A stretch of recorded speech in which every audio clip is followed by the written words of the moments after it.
El tema que vamos a estudiar este día es un tema muy conocido, pero el hecho de que sea muy conocido e incluso que es un tema que nos gusta mucho, no quiere decir que lo comprendamos bien.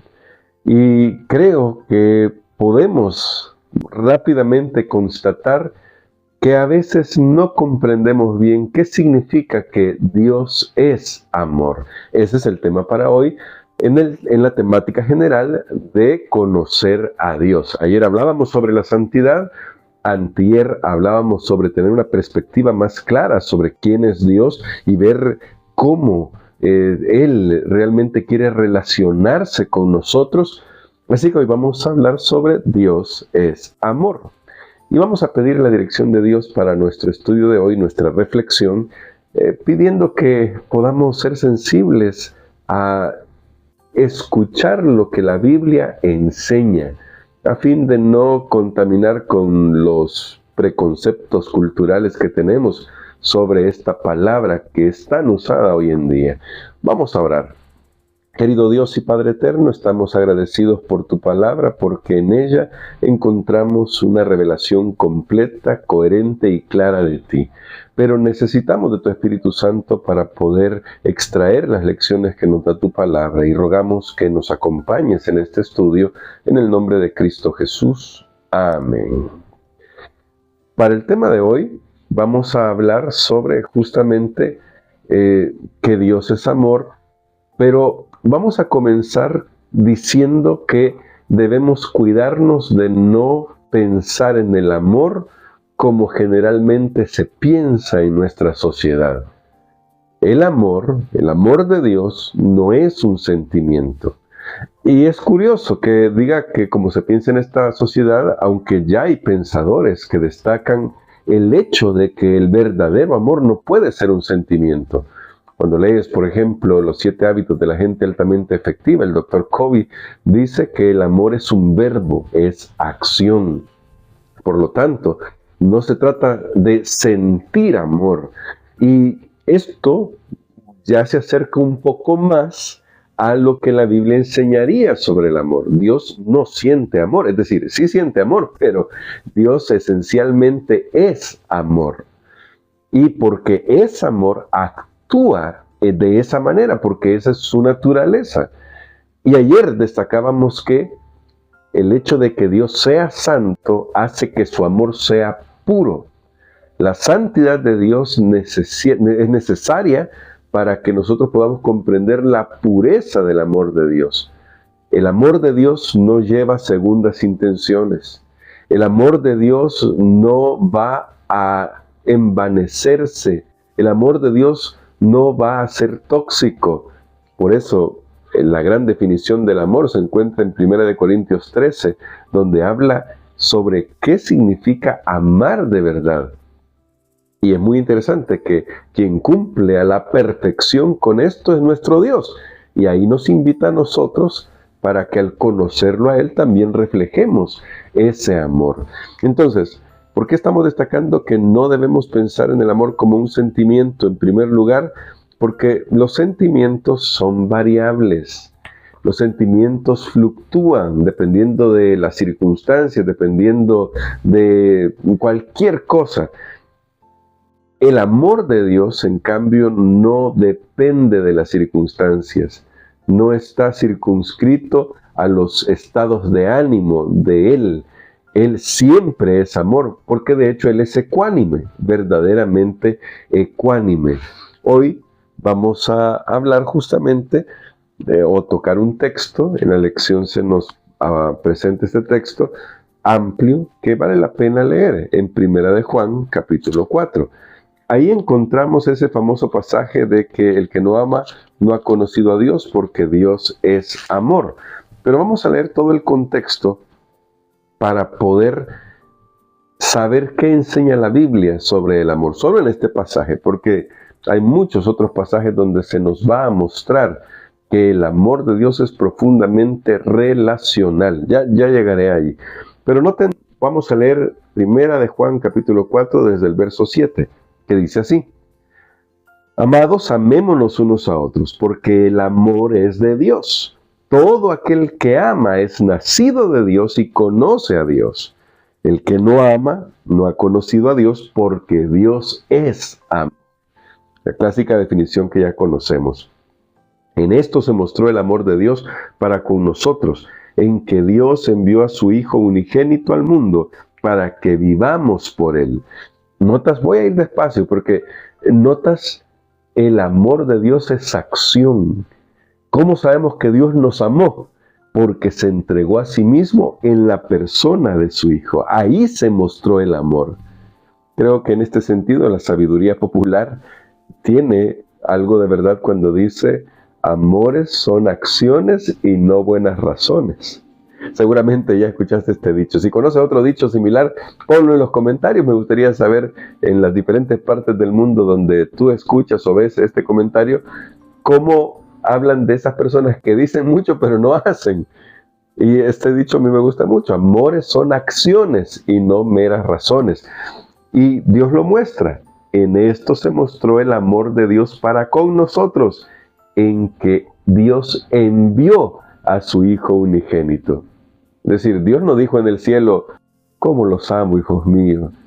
Pero se van a quedar ahí solitos, perdidos para siempre. No, en su profundo amor Dios actuó, y actuó incluso en perjuicio suyo, porque vio la necesidad que nosotros teníamos y corrió a rescatarnos.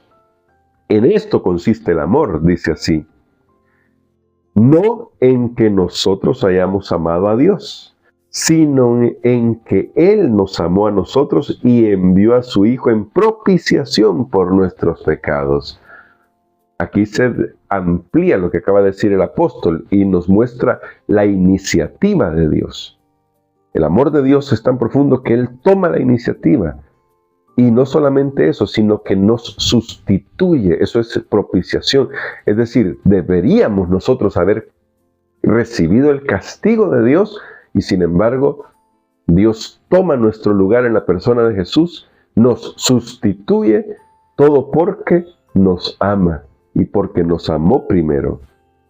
Y luego dice el verso 11, amados, si Dios así nos ha amado, también debemos amarnos unos a otros.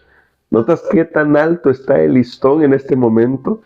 Porque Juan no anda con rodeos. Juan dice: si Dios nos ha amado de tal manera que se entregó por nosotros en la persona de su Hijo amado Cristo Jesús, entonces nosotros deberíamos amarnos así como Dios nos amó.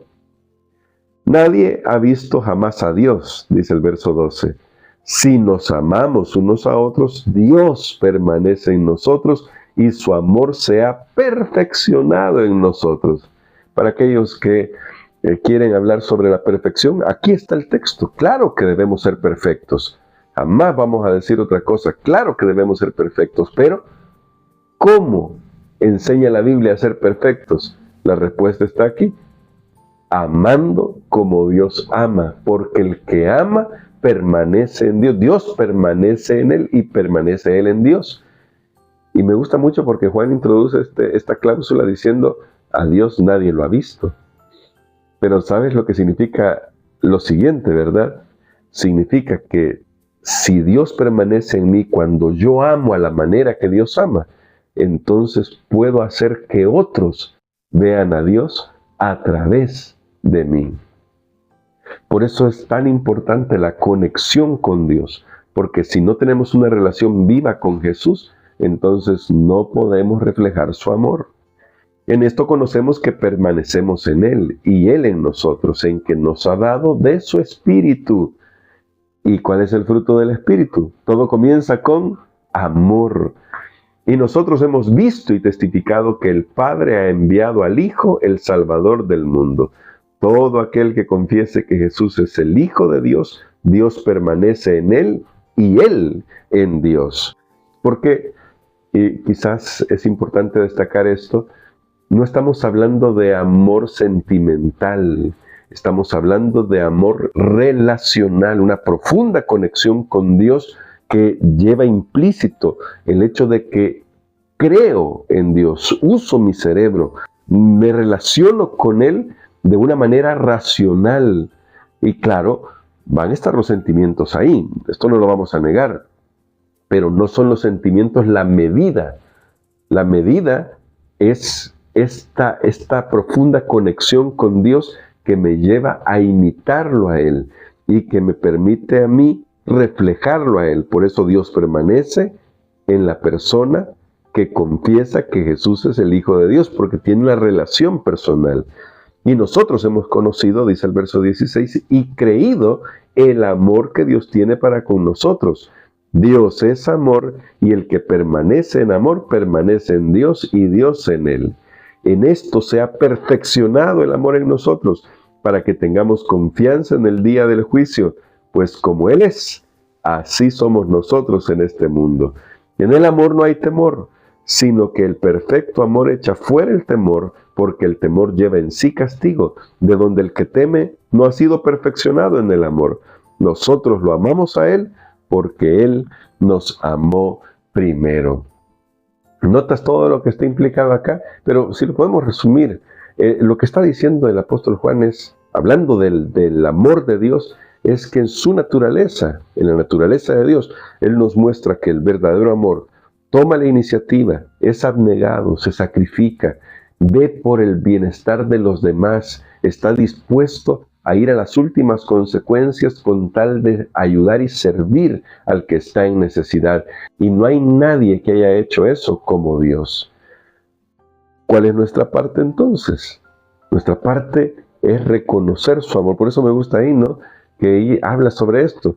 Si nosotros reconocemos su amor, si creemos que Él nos ha amado así, entonces la respuesta nuestra como seres humanos va a ser amar como Él ama. Pero en este momento estamos concentrando en que Dios es amor. En hebreo, hablando de la parte del Antiguo Testamento, porque esto que leímos está en el Nuevo Testamento, hay una palabra que se repite constantemente para reflejar el amor puro y abnegado de Dios. Y esa palabra en hebreo es Hesed.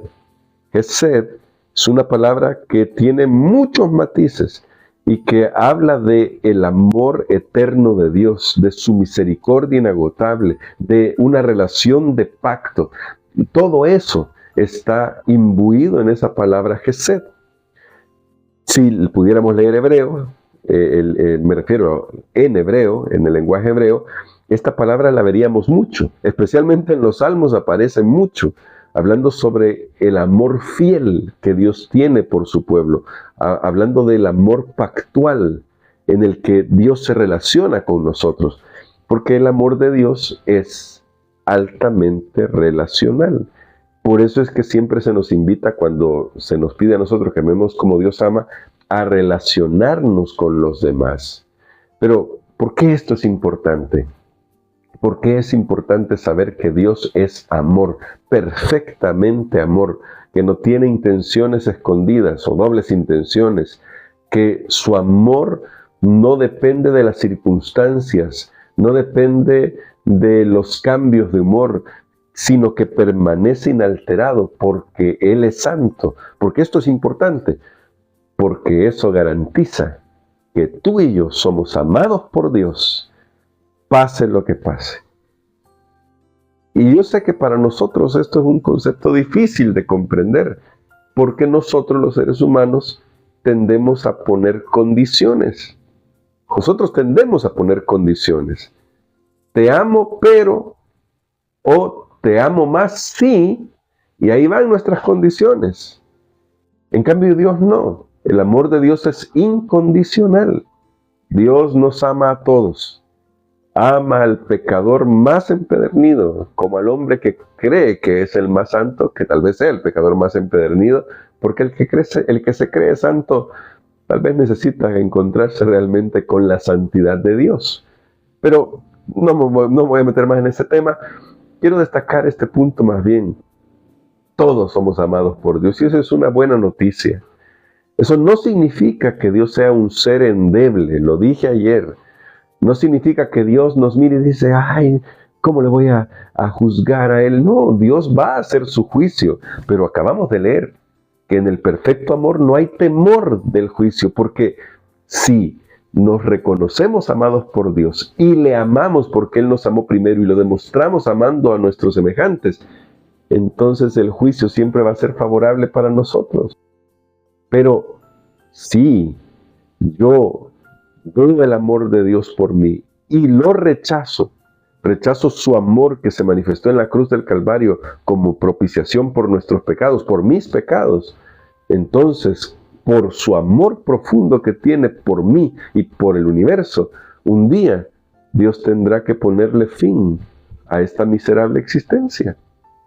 ¿Notas lo que estoy diciendo?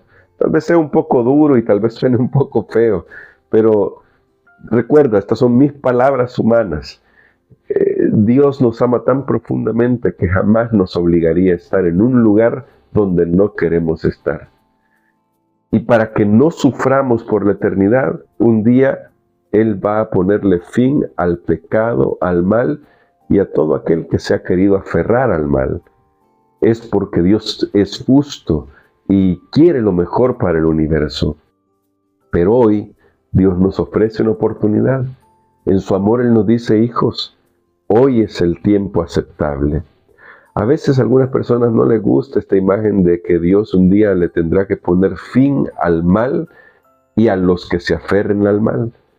Pero recuerda, Dios es un Padre amoroso. Y todo Padre amoroso, por muy paciente que sea, tiene que en un momento mostrar que hay límites y ejercer su autoridad, justa autoridad, para demostrar que hay límites. ¿Te imaginas si un padre no pusiera límites y no ejerciera su autoridad para demostrar que esos límites deben respetarse? ¿Cómo serían nuestras familias? Bueno, la respuesta es, ya conocemos la respuesta a eso, quiero decir, porque vemos una sociedad en la que los padres se volvieron padres endebles, que no son capaces de ayudar a sus hijos a disciplinarlos, a disciplinarse. Ese no es Dios. Dios es un Dios amoroso, nos ve como las personas más importantes para Él porque entregó su vida en la persona de Jesús, pero como Padre va a demostrarnos que también hay límites y esos límites deben respetarse porque si no hay consecuencias. Y eso es lo normal que deberíamos esperar en un universo donde reina la justicia y el amor de Dios por igual. Porque Dios quiere lo mejor para sus criaturas, cada una, y para el universo. Así que hoy hemos aprendido que Dios es amor y que no hay temor en el amor, porque cuando nos confiamos en las manos de Dios, podemos saber que somos transformados. Así que hoy hay que permitirle a Él que nos transforme. Y le vamos a pedir que Él tome nuestros corazones.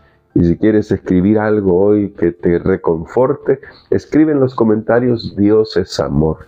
Pero que al escribirlo recuerdes, no es amor el sentimiento, no es amor emocional como el que nosotros tenemos, es amor relacional, es el principio del amor. Dios es el principio del amor.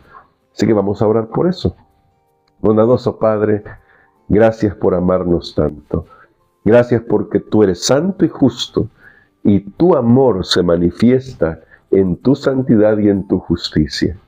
Ayúdanos a amar como tú amas, a imitar tu carácter. Perdónanos porque no te conocemos como deberíamos conocerte, pero gracias porque nos estás dando esta oportunidad de aprender de ti. En el nombre de Jesús. Amén.